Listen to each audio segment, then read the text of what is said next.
todo pasó. Porque la gente dice que el debate de ayer sí que fue debate. Porque muchas veces la gente dice, ay, no debatieron.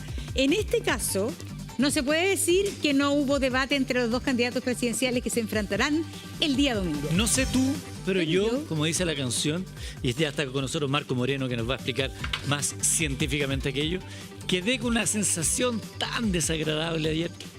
De verdad, tenía muchas ganas, lo digo como un ciudadano, que a lo mejor quería ver propuestas. Yo siento que como país, nadie todavía me vende una oferta de país a futuro, dónde vamos a poner los focos. Estaban peleando, entre que no dejaban hablar, que no respondían. Lo único que faltó es como los niños chicos cuando se pasan la mano así por la cara, así como yo, se picó.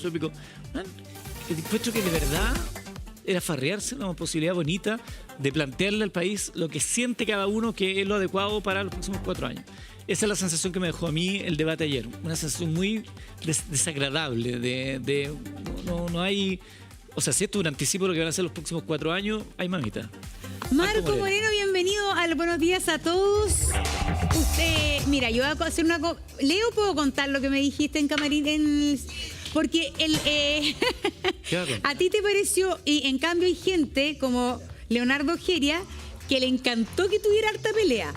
Porque parte del show dijo, saqué las cabritas y disfruté la pelea. Porque hay mucha gente que dice, hoy el debate bueno, pelearon N. Y hay otros como Eduardo que dicen, me alata tanta pelea, quiero escuchar propuestas. ¿Y qué opina Marco? Sí, un áspero debate que partió incluso antes que el debate, ¿no? Cuando llegaron los candidatos, José Antonio Kast, ¿no es cierto?, fue entrevistado en la previa y le preguntaron a propósito del Depende. ¿Ya? Y entonces él dijo, sí, esta es una bonita canción de Jara de Palo.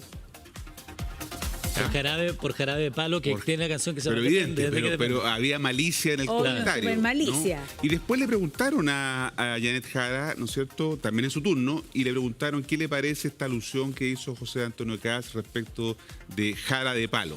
Ella quedó un poco, estábamos mirando en la pantalla, ¿no es cierto?, quedó un poco desencajada porque evidentemente fue el primer golpe del anuncio de lo que fue un áspero debate, ¿no es cierto?, como el que observamos ayer. Fíjate que yo trabajo en el Centro de Democracia y Opinión Pública de la Universidad Central y ayer seguimos los enfrentamientos que hubo entre los candidatos. Y si en el debate de Archi hubo 113 enfrentamientos, entre ellos ahora hubieron 163. ¿Cuántos? 163. Esto es lo que se llama en comunicación política campañas negativas, en donde tú te centras fundamentalmente no en las propuestas de nuestro candidato, como lo que quiere Eduardo, ¿no es cierto?, en los planteamientos, o en las virtudes, sino que te centras en los elementos negativos del otro candidato y lo atacas por ahí. Por ejemplo, José Antonio Kast lo que hace fundamentalmente no es hablar de las propuestas de Jara, habla en contra del gobierno del cual Jara es la continuidad, ¿cierto? Y toda la interacción que hay, nunca José Antonio Kast está planteando o haciendo referencia a las propuestas de ella, sino que a un gobierno fracasado, a un gobierno, ¿no es cierto?, que ha sido incapaz de resolver el problema. Y también Janet Jara utiliza una lógica de campaña negativa cuando centra, ¿no es cierto?, las debilidades, o se centra en las debilidades del candidato Kast, que es un candidato ambiguo, que no tiene respuesta, que elude, ¿no es cierto?, constantemente los planteamientos. Y lo que vimos ayer fue mucho enfrentamiento entre los candidatos. Fueron 2 horas 40 duró el debate, un debate largo, ¿no es cierto? No toda la gente lo pudo ver probablemente porque terminó pasado las 11:30 de la noche, las 11:40 de la noche. Y entonces lo que está quedando y lo que genera hoy día, porque el debate probablemente no mueve tanto la aguja, pero ¿qué es lo que hace? Que se converse al otro día sobre el debate como lo estamos haciendo ahora nosotros, ¿no es cierto? Sí. Entonces mucha gente que no lo vio está diciendo, bueno, ¿qué pasó en el debate? Empieza a mirar las redes sociales, busca información, porque hay gente que, claro, no vio el debate, pero tiene la expectativa de que lo que ocurrió allí, ¿no es cierto? Y esta sensación un poco morbosa de ver cómo se enfrentaron. Claro, ¿no es es la mezcla entre... Hay un morbo respecto a estos momentos de conflicto, pero es verdad que uno siente que estos candidatos, ninguno plantea un gran proyecto país o una gran reforma, que siempre es el alma de una candidatura. Hagamos una reforma previsional. Ese va a ser finalmente el legado de mi futuro gobierno. Planteemos una reforma estructural o centrémonos en el tema de la salud. En ese sentido, ninguna de las dos candidaturas plantea una gran reforma estructural. ninguna quizás plantea como yo quiero que, bueno, o bajemos los impuestos, subamos los impuestos. Son puras medidas como más bien chiquititas. Sí, porque las elecciones, Monse, cada vez se tratan menos de decisiones racionales, como lo que quiere Eduardo, y las elecciones son más bien plebiscitos emocionales, en donde la gente toma su decisión no por este tipo de razones que son las que deberían importar, ¿no es cierto? ¿Cuál es el proyecto de país que propone un candidato o una candidata? ¿Cuáles son los elementos que van a configurar eso o no? Las elecciones cada vez más se mueven por una lógica distinta, por la emoción, por el sentimiento que gatilla. Y lo que buscan los debates y lo que buscan los candidatos es apretar esa tecla emocional, ¿cierto? ¿Cuál es una emoción? El miedo, por ejemplo, ¿no es cierto? Es una emoción que te lleva a tomar resguardo, a estar prevenido. El comando de José Antonio Kast, el propio José Antonio Kast, aplicaba mucho esta tecla del miedo, ¿no es cierto? ¿Y cuál es la tecla que aprieta Janet Jara frente al miedo que aprieta José Antonio Kast? ¿Cuál es el fuerte o la tecla? Yo creo que también ella le aporta un poco a la misma tecla del miedo, que con Kast llega una cosa absolutista, llega el fascismo, van a perder todos sus privilegios o los derechos adquiridos. Yo creo que el miedo siempre está ahí dando vuelta, porque es lo más sensible para el ciudadano común. Dice, pero ¿cómo? ¿Voy a perder esto? ¿Voy a joder con esto? ¿Me van a joder con las 40 horas? Que no sé qué. Entonces como que está ahí siempre muy presente. Eso en comunicación política se llama el riesgo moral, ¿no es cierto? O sea, ¿cuál es el riesgo que salga José Antonio Kast como presidente de la República? Bueno, que vamos a perder todos estos beneficios, ¿no es cierto? Que vamos a retroceder en materias sociales, que no se van a poder concretar mucho, ¿no es cierto?, de las aspiraciones que tiene la gente en esta idea, ¿no es cierto?, de llegar a fin de mes. Todas esas ideas forman parte también de una campaña negativa. Janet Jara desarrolla también una campaña negativa en donde la narrativa, porque esta es una guerra de relatos. Cuando hablamos de emociones, lo que importan son los relatos, ¿no es cierto?, no las narrativas, no tanto las propuestas en términos de políticas públicas, como es lo que nosotros quisiéramos, pero lo que se impone hoy día es una guerra de relatos, de narrativas, ¿no? Pero yo creo que para la gente eso es súper desolador, porque en el fondo tú quieres saber si efectivamente o no hay un planteamiento en el programa de gobierno, por ejemplo, de Kast, de revisar las 40 horas. Y era difícil como elector, en medio de toda esta como narrativa, saber si efectivamente hay una propuesta de eso o no. Hoy día estamos en los candidatos en general a una semana de una elección. No toman definiciones muy drásticas para no perder votos. El problema es que eso está en el programa de gobierno, pero la gente no lee los programas de gobierno. No. Eso es parte, mira, veamos parte de lo que pasó ayer. Póngase unas cascaritas de papa en la frente y vea parte de lo que fue el debate anoche. Vamos a mejorar el sistema de las 40 horas para que las pymes tengan todas las opciones de no aumentar su costo de contratación, manteniendo el sistema que está implementado y dándole las facilidades que sean necesarias para que surjan, a diferencia de lo que les ha pasado hoy día, que todo es un obstáculo para las pymes. Mejorar, no suspender. Las pymes van a mejorar en sus posibilidades de salir adelante con su emprendimiento, con sus familias, al igual que lo han hecho muchas personas que partieron pymes y terminaron como grandes emprendedores o grandes empresarios. Cuando alguna ley ha quedado con dificultad de diseño producto de la negociación parlamentaria, uno la corrige.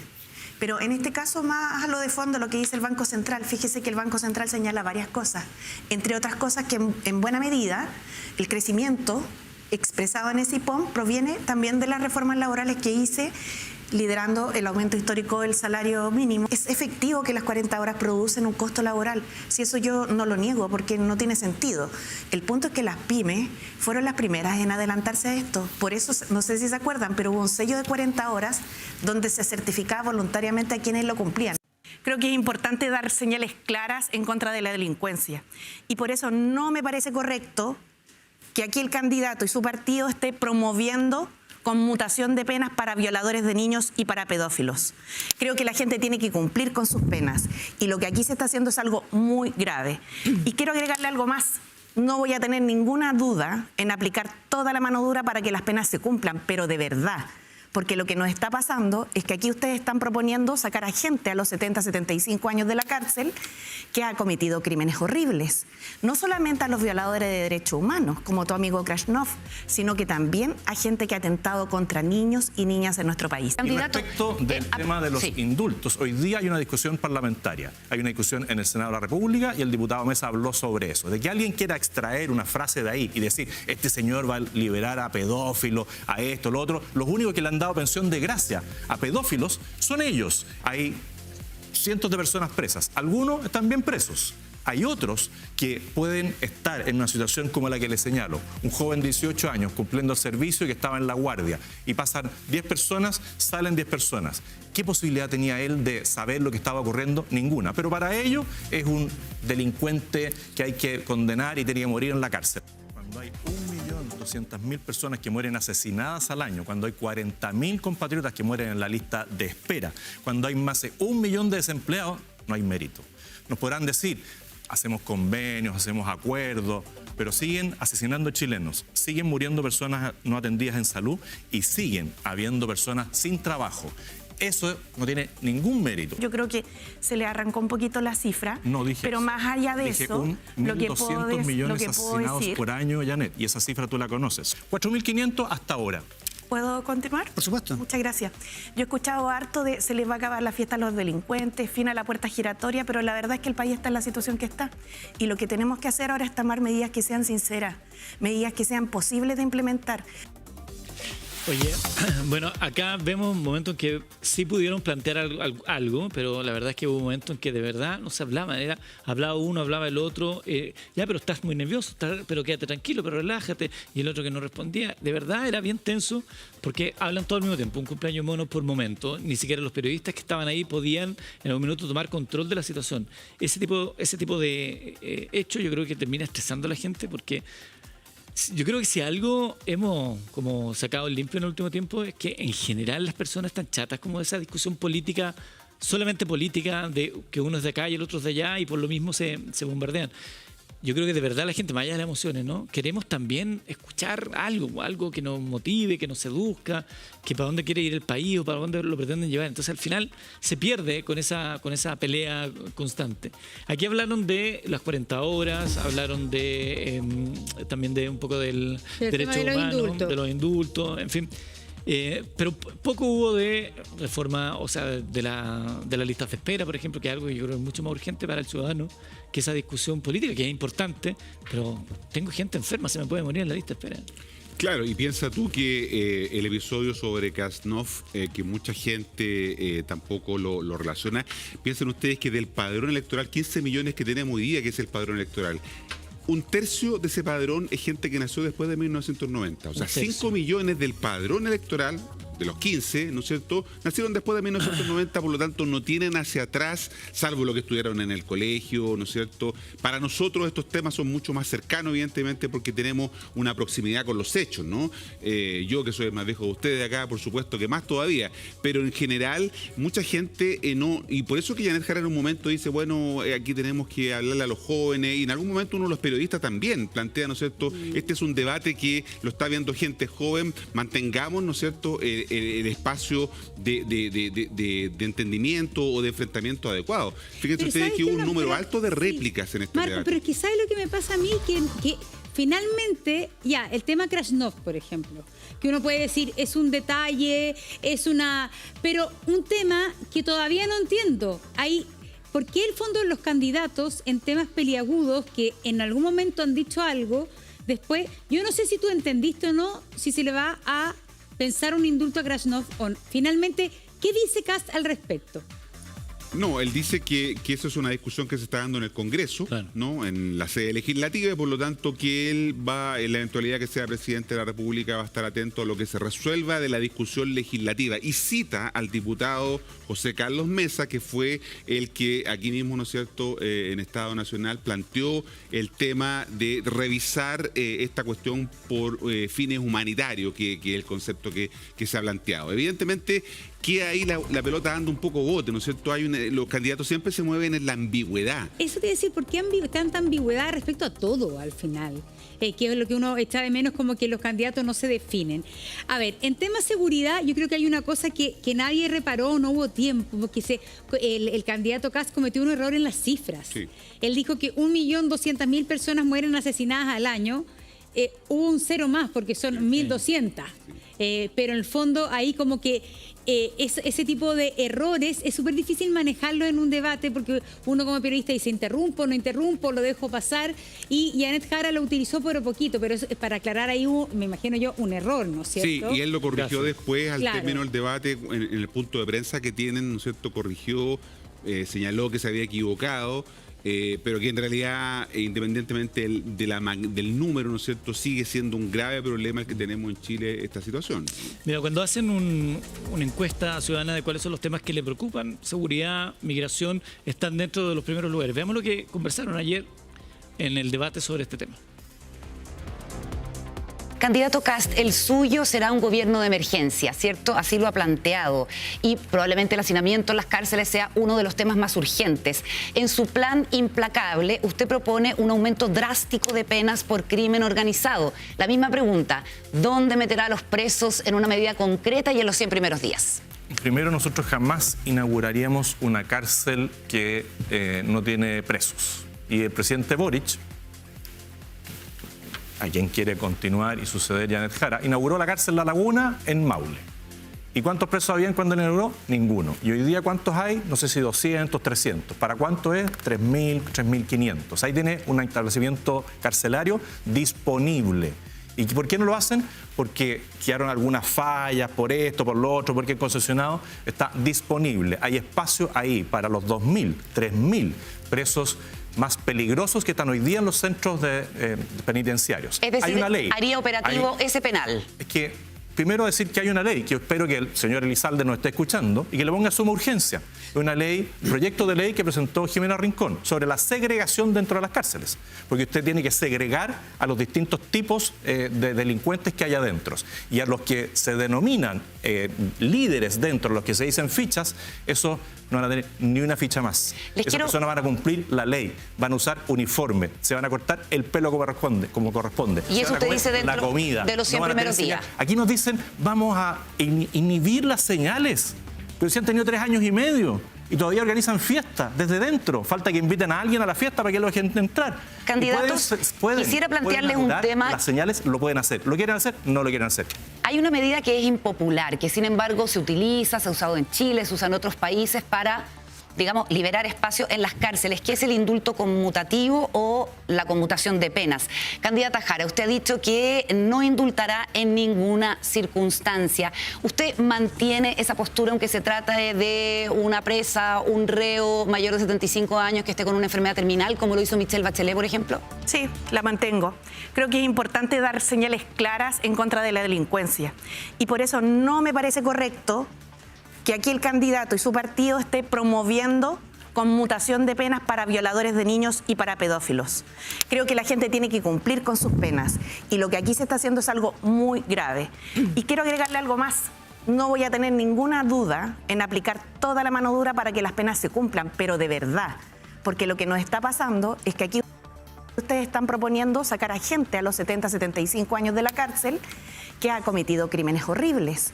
No solamente a los violadores de derechos humanos, sino que también a gente que ha atentado contra niños y niñas en nuestro país. Candidato, y eso no lo voy a avalar, ni lo voy a aceptar. Me parece impresentable. Candidato Kast, ¿puede aclarar su postura en materia de indultos? El diputado José Carlos Mesa de su partido dijo que había que indultar incluso, o conmutarle la pena, incluso a abusadores de niños. Usted dice que no lo contempla. ¿Puede reafirmar acá y aclarar si habrá algún tipo de indulto humanitario que eventualmente podría incluir a violadores de derechos humanos? Primero que voy a aclarar es decir que nosotros no vamos a liberar a ningún preso por delitos de ley de drogas, como lo propuso la candidata de la continuidad, Janet Jara. Ella dice para liberar los espacios, porque usted nos hablaba de la cantidad de personas que hay presas, de los niveles de hacinamiento, y solución mágica no es que a los de la ley por droga, que tengan delitos, penas bajas, los vamos a mandar al extranjero. Aquí no vamos a mandar a nadie al extranjero que sea un delincuente. Van a cumplir la pena en Chile completa. Candidato, y respecto del tema de los indultos, hoy día hay una discusión parlamentaria. Hay una discusión en el Senado de la República y el diputado Mesa habló sobre eso. De que alguien quiera extraer una frase de ahí y decir, este señor va a liberar a pedófilos, a esto, lo otro. Los únicos que le han dado pensión de gracia a pedófilos son ellos. En esas pensiones de gracia masivas que dieron para los héroes del estallido, habían gente que tenía material pornográfico. Había gente que había cometido delitos. Liberaron a uno que lo pillaron de nuevo cometiendo delitos. Liberaron a un terrorista. Sí. ¿Quiénes son los únicos que han protegido a abusadores? Ellos. Ahí está el señor Monsalve, hoy día procesado, ¿no es cierto?, por abusador. Entonces, que ellos saquen una frase de aquí y de allá y dicen, tú vas a liberar esto, no está en el programa. No lo vamos a hacer y no se preocupe Janet Jara. todos los que cometan delitos graves van a permanecer en la cárcel. Lo que sí, tenemos algo un poquito más humanitario, que parece que usted nunca escuchó al juez Garzón. Él dice, nadie merece morir en la cárcel. Claro, si hay una persona que no tiene conciencia, no sabe dónde está, que está ahí parado esperando la micro, usted lo va a dejar ahí preso, va a dejar preso un cuerpo. Entonces, la humanidad de la cual habla no la aplica. Y eventualmente abusadores de niños, ¿incluye en esa consideración humanitaria estas dos categorías o serían... ¿Usted incluye en este gesto de humanidad que a su juicio hay que tener con una persona que está presa, está muy mayor, prácticamente no tiene conciencia, a violadores de derechos humanos y eventualmente abusadores de niños? Mire, hay situaciones en temas de derechos humanos donde hay personas que eran un soldado conscripto a la época que ocurrió el quiebre institucional de Chile, que estaba tomando nota en la portería de una comisaría. Entraron y salieron. Él no hizo nada más que eso, 5 o 10 años. Me parece que ahí uno debiera poder revisarlo. Jamás indultaría a algún abusador de niños, jamás.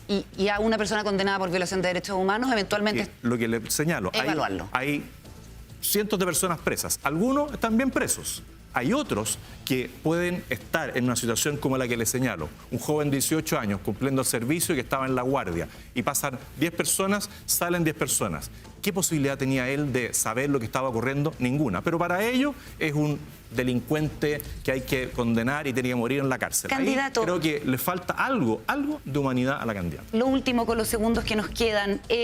Usted se reunió con el ministro de Seguridad del presidente Bukele, ¿cierto?, de El Salvador, hace pocas semanas. Así es. Un grupo de diputados de la UDI le pidió a la Cancillería en febrero considerar enviar reos a las cárceles de Bukele. ¿Nos podría decir qué se conversó en esa reunión? ¿Qué estuvo sobre la mesa? ¿Usted reevaluaría la posibilidad de enviar reos que hayan sido condenados por delitos menos graves a cárceles de El Salvador? No.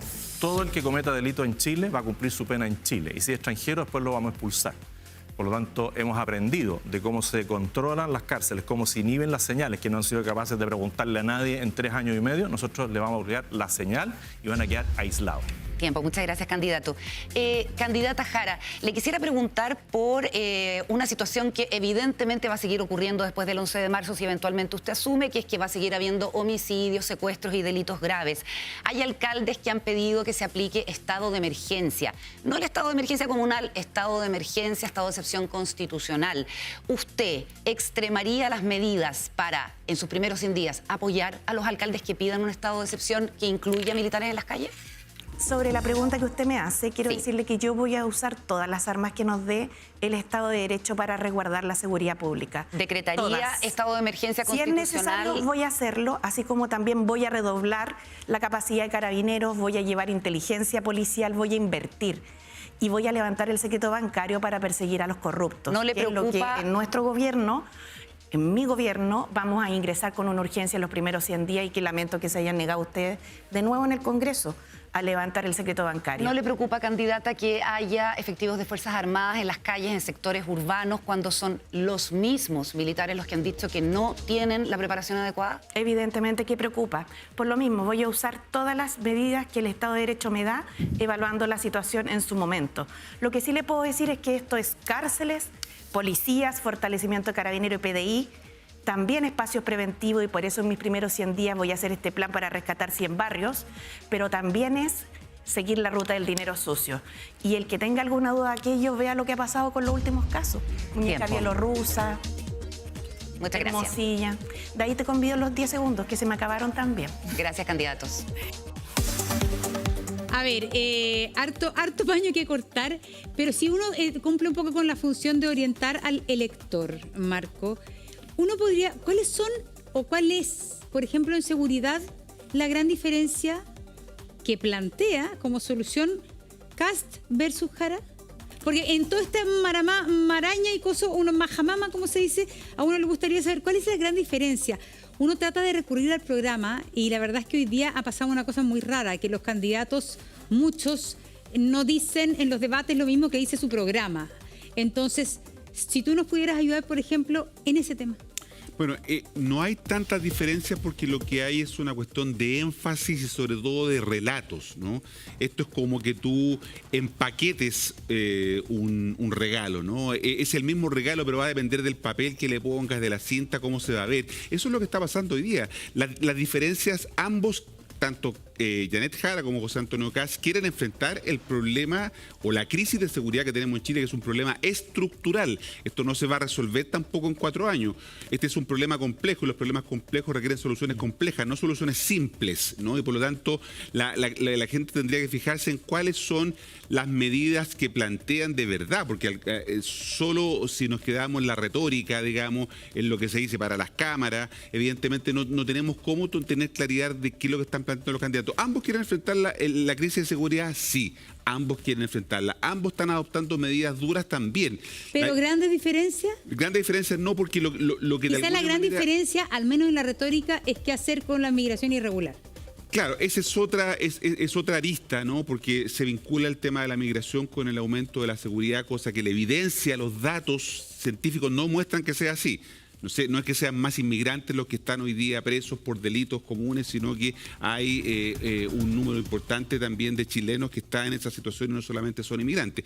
La pregunta ahí es cómo se va a expulsar a estos 330 inmigrantes irregulares, ¿no? Ayer José Antonio Kast volvió a plantear, ¿no es cierto?, que ahora lo primero fue invitarlos, ahora lo que plantea, ¿no es cierto?, es que cuando alguna de estas personas vaya a requerir un servicio, por ejemplo, vaya a un CERFAM, a un consultorio, vaya a matricular a un hijo a un colegio, ¿no? Ahí los van a identificar y los van a, ¿no es cierto?, a hacer con ellos, ¿no es cierto?, la invitación a expulsar, a que se vayan del país, ¿no es cierto?, antes de que se asuma el gobierno, después que el gobierno haya asumido. En el caso de Janet Jara, ella habla del empadronamiento, ¿no? O sea, porque muchas de estas personas no sabemos quiénes son, ¿no es cierto? No tienen cédula de identidad porque no funciona el consulado, recordemos, entre Chile y Venezuela, por lo tanto no pueden sacar su cédula de identidad. No sabemos si la persona que dice llamarse así es efectivamente esa persona así, y entonces eso se hace bien complicado qué hacer con estos inmigrantes que tenemos hoy día en situación irregular. Veamos justamente lo que se dijo ayer sobre este tema, el tema de la migración. Esto es lo que dijeron los candidatos anoche. Empadronamiento yo lo he explicado como un registro porque no todos conocen la palabra y me parece importante poder explicarlo bien a la ciudadanía. A mí no me interesa andarle diciendo a la gente las críticas de lo que los demás van a hacer o no, pero sí quiero decir una cosa. Fíjate que Kaiser, que te apoya, también en su programa propone un empadronamiento. Eso significa que tú no lo vas a apoyar en esa idea a él. Lo peor que nos puede pasar a nosotros es que no sepamos quién está en Chile. ¿Y saben cuál es la principal dificultad que tenemos? Es que las propuestas imaginarias que se han hecho al respecto, de invitarlos a salir, que se paguen el pasaje, después expulsarlos, ahora quitarles los beneficios, ahora todas juntas, generan una tremenda incertidumbre. La política pública es algo serio y los temas de migración llevan hace mucho tiempo en nuestro país una situación crítica. Por eso quiero empadronarlos. Y los que no se empadronen se expulsarán, pero mandar 330.000 personas, ¿cierto? En la lógica de lo que proponía el candidato Kast, son 9 años de un avión al día de 100 personas. Entonces, pongámonos serios, si este tema es de verdad. Yo creo que basta ya de mentirle a la ciudadanía, de decirle una cosa u otra, solo con el objetivo de agarrar unos votitos por aquí y unos votitos por allá. Este tema es de verdad y requiere respuestas sinceras y no debate que vayas confundiendo a la ciudadanía inventando un concepto tras otro. Por cierto, siempre agregando un depende. Candidato Kast, si entonces entendí bien, cuando alguien haga un trámite y sea descubierta su irregularidad migratoria, va a ser invitado. En ese momento va a ser invitado. Eso es lo que usted aclara, que eso es lo que va a ocurrir. Sin embargo, lo que ha ocurrido en la frontera con Perú demuestra que no basta con esa invitación, por más enérgica que sea y por mayor que sea su decisión, sino que no depende del gobierno de Chile, sino que va a depender de otros gobiernos que tienen que recibir a esos migrantes. Usted en su plan escudo fronterizo dice que va a utilizar la diplomacia, tal como estaba diciendo, para solicitar a los países fronterizos que acepten esta reconducción. Y después dice, si no cooperan, Chile tomará represalias económicas y diplomáticas. En este caso, en que Perú no estaría cooperando, ¿ameritaría algún tipo de represalia? ¿Qué represalia tomaría usted? Lo primero decir y reiterar que en estos 92 días ninguno de nosotros dos puede gobernar, porque somos candidatos. El domingo se elegirá entre continuidad o cambio, pero sí hay alguien que lo puede hacer, el presidente Gabriel Boric. que optó por irse al sur, lo más lejos posible de la frontera norte para no verse afectado por esto, y después mandó un subsecretario, después un ministro, después un ministro de Relaciones Exteriores. Entonces, hoy día sí se pueden hacer cosas y el presidente lo puede hacer. Lo puede importante abrir es lo un que va a corredor hacer usted humanitario. en futuro. Lo importante y lo que yo creo que las personas en su casa quieren saber. El futuro se construye hoy. Y hoy el presidente Boric no está haciendo nada. Podría hablar con el presidente de Perú, podría hablar con el presidente de Ecuador, podría hablar con el presidente de Colombia para hacer un corredor humanitario, lo podría hacer. Nosotros le estamos diciendo a las personas, si usted quiere algún día volver a Chile, y no tenemos problema, porque la mayoría de las personas son buenas, si quiere volver algún día a Chile, salga. Y vuelva a hacer sus trámites como Puerta corresponde. giratoria fronteriza. Esa es la Vuelva nueva a propuesta. entrar como corresponde. Puerta No le haga giratoria caso a estas personas fronteriza. que lo que dicen es que lo va a regularizar. Nosotros no lo vamos a regularizar. No, Le estamos nosotros vamos a advirtiendo empadronar. con tiempo. Llévese sus cosas hoy día, si no se va a ir con lo opuesto. Y maneras de hacerlo, nosotros somos bastante más eficientes. 9 años. Si ¿Puede decir efectivamente cuáles ellos se son morían esas- 9 años. puede- Nosotros nos vamos a morar puede bastante nombrar, menos. Candidato, ¿puede nombrar cuáles son esas formas que ustedes van a tener para Primero- lograr que esas personas salgan? Pero primero yo les invito a que veamos cuántos de los 330.000 van a quedar en Chile el día 11 de marzo. Van a ser bastante menos. ¿Por dónde cree usted que van a salir los que quieran salir con Si el su presidente invitación? Boric colaborara, si él hiciera algo de verdad por Chile, abriría un corredor humanitario, que eso se puede hacer hoy día con el acuerdo de los otros países porque no es una expulsión. Y eso lo puede hacer él hoy día.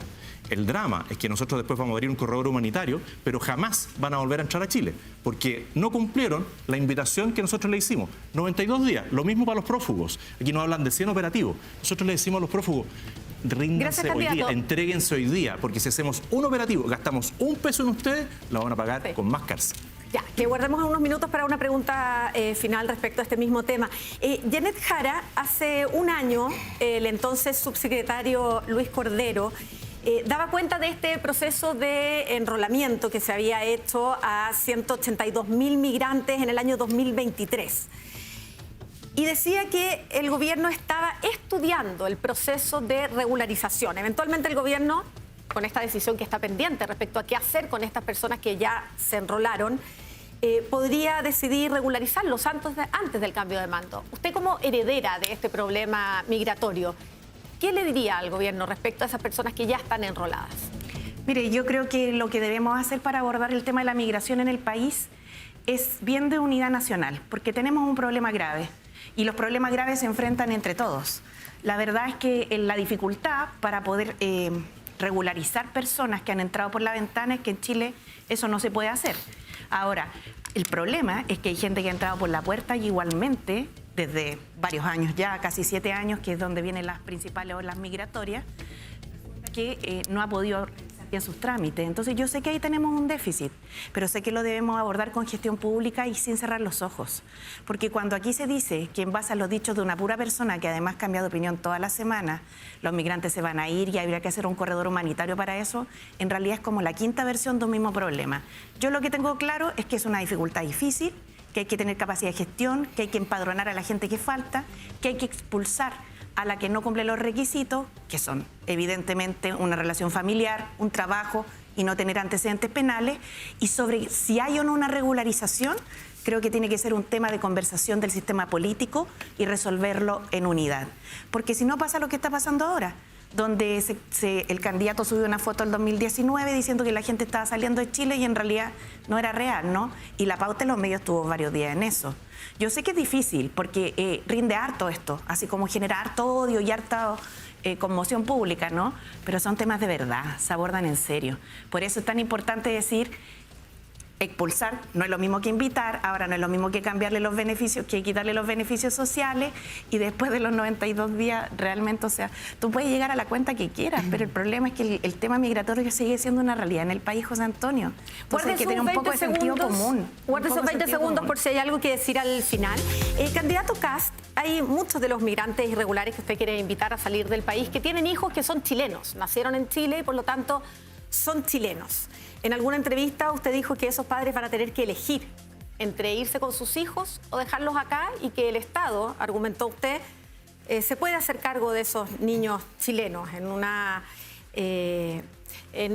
frase que causó muchas dudas respecto a si había un incentivo a dividir familias. ¿Cuál es su postura respecto a niños que son chilenos, porque nacieron acá, pero de padres que son inmigrantes irregulares. Sí, lo primero es decir que aquí se habla de los 128.000 que quieren enrolar durante este gobierno. Solo durante este gobierno han entrado 125.000 inmigrantes irregulares. Y podría ser más, pero la cifra que ellos mismos reconocen es 125.000 migrantes más. Más que en todo el gobierno, sea hasta en Piñera. Después, respecto de la foto, sí, reconocí que era un error, lo reconocí. Aquí nunca han reconocido que es un error haberse puesto la polera al matapaco, haber insultado a carabineros. Yo al menos pedí disculpas por una foto, pero para algo tan grave como insultar a Carabineros de Chile no han sido capaces de decir me arrepiento, no han sido capaces de hacer callar a los que gritan el que nos salta es Paco. Ahí se genera el liderazgo de verdad. Y respecto de los niños, nosotros queremos siempre cuidar y resguardar el valor de la familia. Jamás trataríamos de separar a alguien. Pero cuando hay una situación como esta, cuando hay personas adultas que han infringido la ley, que están en falta hoy día, ellos tienen que tomar una decisión. Pero la lo más probable es que ellos se lleven a sus hijos. Si no quieren llevarse a sus hijos, tendremos que hacernos cargo nosotros. Bueno, se acabó el tiempo. Solo para aclarar, la Corte Suprema ha negado las expulsiones de todas las personas que tengan hijos chilenos por tener este vínculo con nuestro país, un vínculo familiar. Es decir, en la práctica no se puede expulsar. Nosotros vamos a respetar los juicios de la Corte Suprema y de los tribunales siempre, a diferencia de otros. Pero sí decirle que hay cosas que pueden legislativamente cambiar. Y eso se puede conversar vía Parlamento. Ahora, si uno se pone a revisar los debates de la vez anterior, después el realismo político marca otros caminos. Entonces, uno siempre se va quedando con la sensación de que prometen alguna cosa y después la práctica, la realidad, marca otro sendero. Sí, este fue el momento más negativo de toda la campaña, de todo el debate en términos de campañas negativas, ¿no? Porque hubo mucha dureza en términos de qué es lo que hacer con el tema de los inmigrantes. También la reacción de Janet Jara, mucha interrupción mientras estaban hablando. Y es justamente porque este es un tema, como la Monse preguntaba antes respecto al tema de la seguridad. Bueno, el tema de la migración, y particularmente la migración irregular, de esa es la que estamos hablando, es un problema que evidentemente no se ha abordado suficientemente y no queda claro muy bien cómo se va a hacer. Ninguno de los dos candidatos tiene mucha claridad de cómo enfrentar un problema que no es fácil, como decíamos antes, y que requiere una solución compleja, no una solución simple. Ya, pero eso es súper difícil para el elector. Porque para el elector muchas veces hoy día siente, porque si uno ve la historia de Chile, siente que el centro político ha sido súper importante. Finalmente, la moderación centro-izquierda, centro-derecha, ha sido un poco como se ha movido la política en los últimos 30 años. Y hoy día uno dice y pregunta, a la gente está huérfana de candidato. Dice, voy a votar nulo blanco. Yo nunca había escuchado tanta persona que va a votar nulo blanco. Y ese gran centro político, un poco más a la derecha, un poco más a la izquierda, que ha dominado Chile, hoy día no está representado. Entonces mucha gente se siente muy desolada frente a la elección del domingo. Claro, porque como tú muy bien dices, Monse, en la realidad el domingo tú tienes 4 opciones. Tienes la posibilidad de apoyar a Janet Jara, por José Antonio Kast, pero puedes anular tu voto y también votar en blanco. Recordemos que el voto es obligatorio, tenemos que todos concurrir, los mayores de 18 años a votar, se espera también del orden del 85% de participación, más de 13 millones y medio, y por lo tanto esa opción del nulo y blanco ha ido creciendo exactamente, ¿no? También tiene que ver con este intento del candidato que salió tercero, Franco Parisi, ¿no es cierto?, de que también se ha manejado la ambigüedad, ha planteado el tema de los nulos y blancos, es una forma de él de estar en este debate, en esta elección también, ¿no es cierto?, si es que los votos, los nulos y blancos son numerosos. Entre 3 y 5% de votos nulos y blancos en una democracia es normal a nivel internacional, eso es aceptable. Sobre eso, 8, 10%, ya eso empieza a hablar de una anomalía, de un problema en la salud de la democracia de un país. Por lo tanto, ojo con ese resultado, porque ahora, cuando teníamos voto voluntario, la gente expresaba su nulo y blanco no yendo a votar, claro. Pero ahora tiene que expresarlo en la urna, y por eso entonces que se abre esta posibilidad de los nulos y blancos, que todo hace pensar que debieran subir respecto de lo que hemos tenido en las elecciones presidenciales anteriores, que siempre fue muy bajo, ¿no? Especialmente segunda vuelta. Marco Moreno conversando con nosotros acá en Buenos Días a Todos. Va a ser sin duda un fin de semana muy apasionante. El día lunes vamos a tener que estar todos tratando de entender lo que haya pasado en las urnas y bueno. ¿Pero por qué, Marco?